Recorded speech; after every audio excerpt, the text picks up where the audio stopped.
Well, welcome back to the channel that gets an update every 5 or so years. It's October, so it's Halloween time, and I wanted to share some of the very best surf music Halloween albums that there are. Now, the early 60s was a special time for monster and Halloween culture because it was just coming into its own. In 1962, Bobby Boris Pickett released the Monster Mash.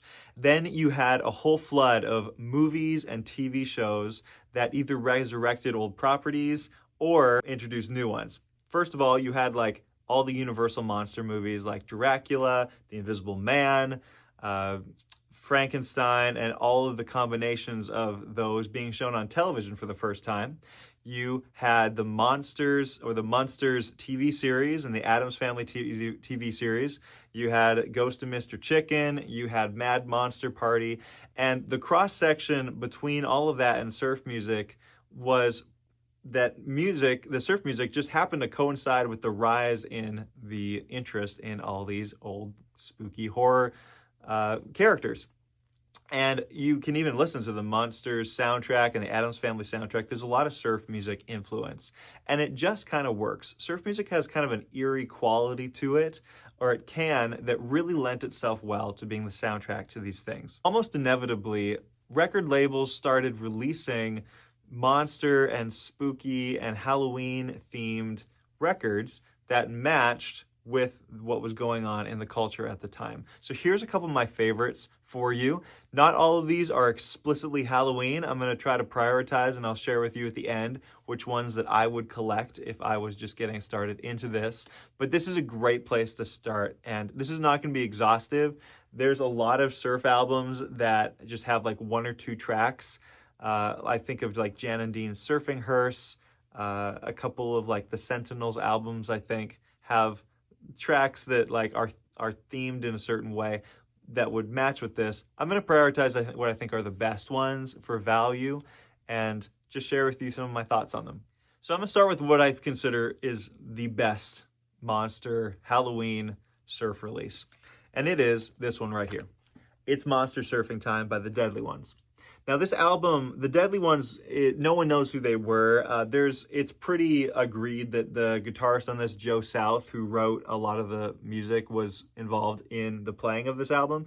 But the Deadly Ones, being a play on the Lively Ones, that surf band, instrumental band from the 60s, really came out with a great album here. The cover is like super goofy. This does not take itself seriously, which is absolutely phenomenal. For this, it serves the music really, really well. You can even realize that as soon as you put the needle down on it, and there's a voice that's like, "It's monster surfing time," and like it just launches you into another world. This album not only is just a great surf album, but it's got a cool kind of spooky, eerie kind of vibe to the whole thing. The cover helps. It's on VJ Records, and it's actually one of the last VJ record releases before they went under, but that's the back cover. Original copies of this album are really hard to find. I found this one by accident. It was like $9. It was re-released or reissued in 2016, but that one was sourced from vinyl. It wasn't sourced from the original master tapes, and that's the version that's on Spotify. So if you listen to this album, it doesn't sound phenomenal. Even the original press, VJ Records was not known for being an amazing having amazing quality when it released things. The Four Seasons was their biggest draw, and they were actually the record label that had the Beatles originally before Capitol signed them. All that to say, the good thing about this album is it finally got a repress this year. Original copies of that can go for like $200, $300, $400. I've seen them go for. This is $23, and I think it's still available right now. It's on Real Gone Music is the one that reissued it. It's on this bloody orange, is what they call, or bloody pumpkin vinyl. And if I can pull it out, you can see it's translucent. I've had the 2016 reissue, really bad sound quality. I've had the original, which is fine. This one is like listening to this album for the first time. They took it from the original master tape, and it's absolutely phenomenal. I would highly recommend getting this one. This is the one you want to get. Even the 2016 has shot up in value over the last couple of years. It's going to drop dramatically when people realize how great this one sounds. But when I tell you that this is the best version of this album, you need to believe me, because I would go out and just stop this video right now, go buy this version. Next up is another really strong album with great Halloween ties. It's called The Munsters. And I used to have an original press of this. I actually sold it because I like this one better. It's actually also, ironically, on Real Gone Music. I was in class in college when this got released, and I was just scrolling through like Amazon, and I saw this, and I just bought it immediately. These have gone, this has been repressed a few times. It's on this, mine is on this like purple kind of swirl vinyl. This is the same group of musicians that sang on this. This is the Go-Go's. So it's not these people singing. It's like a make-believe Monsters band. There's a lot of great songs on here, like Ride the Midnight Special, Frankenstein Had a Hot Rod Car, Here Comes the Monster Coach. That's probably one of my favorite ones. And George Barris is the customizer is the one who made that one on the front cover. Highlights for me are the instrumentals of this album. Erie Beach is phenomenal. Down in the Basement is phenomenal. There's another song called 198 King Size Voodoo Kit, which is quite good. The best ones in my mind are Monster Creep and Ride the Midnight Special, Make It Go Away. All those are really great Halloween tracks, and they're performed very well. This is high recommendation. You can pick these up pretty, I think this variant is the most expensive one at this point, like $40. But you probably find it a lot cheaper than that. All right, so next up is an album that I recently picked up. I'm including it because of the cover, and there's a couple of moments here. While it's not like explicitly Halloween themed, there's a couple things that's on here that I think could work on like a playlist. It's by the Bus Lines. It's on Diplomat, which is a budget label.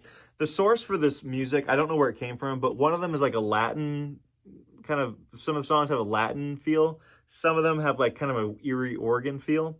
Probably my pick out of this would be either The Mask, a song called Beauty Dragster, or a song called Black Speed. Those are probably your best bets off of this, but if you want to talk about spooky covers, that's a pretty good one. I'm going to group these next three together because they're very similar and they're all from the same artist. This is Mr. Gasser and the Weirdos, which is a Gary Usher project in the 1960s. There's three of these. The first one is called Hot Rod Hootenanny. I'm including them in here because they're Halloween adjacent. This is, there's a lot of like monster kind of moments on this one. Specifically, You Ain't Nothing But a Honda on this one kind of matches that vibe. Rods and Ratfinks is also quite good. It's got a song called Hearse with a Curse, and that's probably why you'd want to pick this one up for if you're specifically looking for Halloween stuff. And then this is the one that I think is my personal favorite. I had an original mono with the extra 45, which I sold a while back. But this one has a song called Surfer Ghoul and another song called Phantom Surfer. Both of those are really, really great. Phantom Surfer being the instrumental. There's also a lot of good kind of eerie instrumental moments on this album, and I would highly recommend you picking this one up too, because at least checking it out on Spotify, because there's a lot of great kind of spooky moments on this Capitol release. Next up is something called Dracula's Greatest Hits. And this album has a warning on it. It says, warning, this is a horrible record. That's pretty accurate. I would not recommend this album musically, although it does have some great, I think, Jack Davis artwork on it, if you care about who that is. On the back, there's also quite an interesting sketch of a bunch of monsters there. If you find this album in the wild, open it up and see if there's trading cards in it. This one doesn't have it, but those ones can go for quite a bit. If they don't have the trading cards, this is a pretty easy one to pick up. The moments on this that are interesting and surf related are, there's a song called Surf Monster, which is essentially an instrumental version of an earlier song called King Kong Stomp. And it's got kind of a Bo Diddley beat. Other songs are like Monster Goose Rhymes, Carry Me Back to Transylvania. They're all played in a surf style. It's really obvious that Steve Douglas, who played on a lot of surf records, is playing saxophone on this record because his tone is very recognizable. Most of the other tracks are ghoul-themed retreads of other popular songs by like the Beatles and Bobby Darin. Going along with the trio of albums by Mr. Gasser and the Weirdos, I'm going to group all these three together too. Silly Surfers, the new sounds of the Silly Surfers, and the new sounds of the Weirdos. These all have like some moments on them that are like have moments of like monsters and things on them. You can look at like Digger, the way out dragster. He drives a coffin. Davy, the psychocyclist at the bottom there. I like the artwork too on the inner sleeve, which is kind of fun. This one, not so much, but the new sound of the Silly Surfers has 6 extra tracks.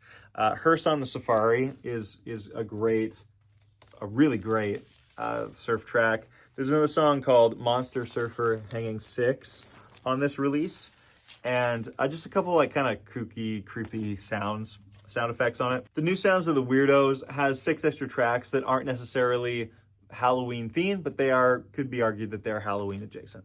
Next up, we got something really special. This is an album that I used to have an original copy of, and I listed it on, I think, Discogs for an exorbitant price, which I thought was exorbitant at the time, $220 or something like that, because I didn't think anyone was going to buy it because it never sold for that much. Well, since then, someone bought it for that, and everybody's listing it for extra $200.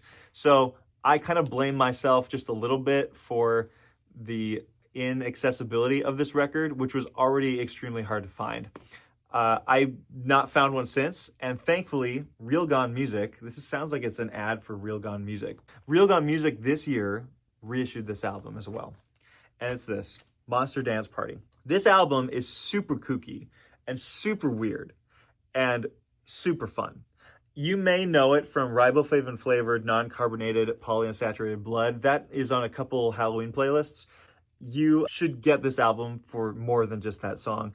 Specifically on the surf music side, it's got an explicitly surf out music title called Monster Surf Stomp, which is quite good. There's also a ton of other callbacks to like the Beach Boys, Jan and Dean, Little Lady from Pasadena on this album, and just a lot of like kind of hot rod jargon moments on this. A lot of the Wrecking Crew also played on this album, and the reissue is on this really cool splatter vinyl. Let me just pull that out for you so you can see it. I will also say that this album has what I consider is the best version of the Monster Mash on it. The Boris Pickett song. This one, I think, like blows that one out of the water, the original. So do yourself a favor, get this album. I think it's only like $23 right now on the Real Gone Music site. I think there's 2,000 copies. I'm pretty sure they're not going to sell out because it's not a well-known album. But the only way to get it earlier, before this year, was to either stream it or get the CD from the 80s or the original copy, which are extremely hard to find. One of the best ones that you could probably get.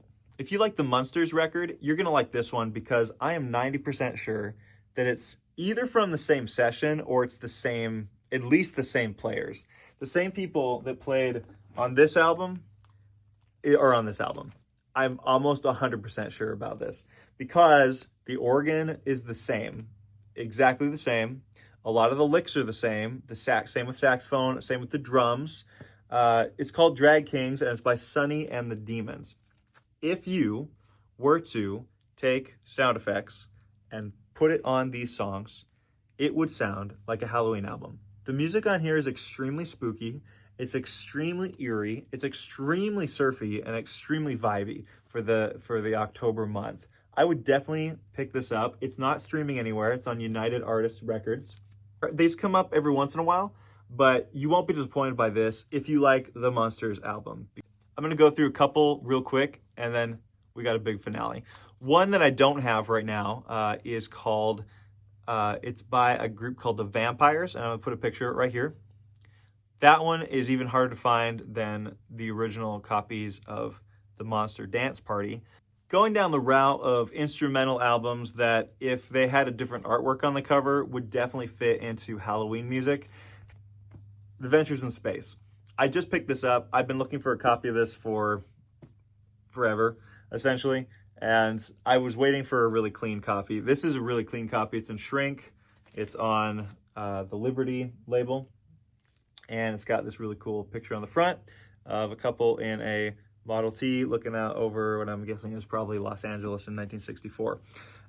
This album has a lot of great spooky, eerie moments on it. I don't know what else to say. Out of Limits, the cover of that is phenomenal. The Twilight Zone is on this, Exploration and Terror, Moonchild, He Never Came Back is the reason to get this one. It is like a coffin sound effect and then like some screams and stuff. It's pretty great. And the bat, that's also another really phenomenal. I would say that this is probably one of the best cross sections between Halloween music and surf music out there. And I just wish that it had a more Halloween themed cover, because it really works. It really would blend in well on a playlist. Speaking of Out of Limits, you might want to check this out if you like that one. It's also space themed. It's got some also kind of like creepy, eerie, outer spacey moments, otherworldly moments on it by the Marquettes. And then also going through the list of things that maybe don't have the Halloween cover, but do have a lot of Halloween themed songs, the Vets Rev Up. This has Devil Driver, Voodoo Green, parts 1 and 2, and Devil Driver Theme, which is the instrumental version of Devil Driver. I would definitely check this one out. It's not streaming anymore. They just took it off Spotify. So it was reissued. I think it was by Sundays a couple years ago. So you can pick these up for really cheap. I don't think they sold very well. They're like, I think you can get them for like $15. This is an original press on MGM Records. Really clean copy in stereo. But this one's got some really good moments on it as well. And then also This Strange Truth is not a surf record, but it is Halloween spooky kind of ghost story themed. So I thought I'd throw that in as well. All right, last and not least, aside from the deadly ones, I would consider this the pinnacle of the cross-section between 20th century horror film monster zeitgeist and surf music. Another Gary Escher project. It's called Dracula's Deuce. This is an original copy. This was also just reissued by Real Gone Music. I would grab that because these are really expensive, the originals. This is a mono copy, and I think that one's in stereo. This album has probably one of the most explicitly goofy Halloween themes on it. You have a lot of like reworking of some other songs, at least in title-wise. You've got Little Old Lady from Transylvania, a song called Bella Be Good, The Graveyard Shift, Be True to Your Ghoul. All of those, they're all vocal numbers with Chuck Girard and Dick Burns. That was what the name was. He sings lead on most of these. The reason to get this album, though, aside from just like the really random artwork, is the instrumentals. Dracula's Theme, Dracula's Deuce, Weird Wolf, Coffin Nails, Voodoo Juice, Shake, Rattle, and Rot, and Blood and Butter are all great Halloween-themed surf tracks. They got a lot of great moments on them. In fact, the person who plays guitar on these is Richie Polidor, who you might recognize from Richie and the Pacific Surfers, Richie Allen. If you like those two albums, this is the same guy who's playing on all of these. Kind of like got the quirky charm of the Monsters TV show with the great music of the Deadly Ones release. It's really sought after, and so do yourself a favor and get the reissue. So there you go. That's all the ones that I'm going to recommend to you today. Out of all of them, in no particular order, the top ones in my mind are Deadly Ones, number 1, 100%. And then the rest of them, I don't really know what order they'd be in. But Monster Dance Party, The Munsters, Sunny and the Demons, Drag Kings, Ventures in Space, and then, of course, Dracula's Deuce. I will also plug this. I've made a spooky Halloween playlist of everything from like the 1940s all the way to, I think 1970 is kind of where I cut it off. I think Ghostbusters theme is on there too. But it's a family-friendly Halloween playlist. If you want to throw it on at a party, I'm going to put the link in the description so you can get it. It's on Spotify. It's called the Spooky Halloween Playlist. And it is a good one. We always put it on every year at our Halloween party. Bye, everyone. See you in 5 years.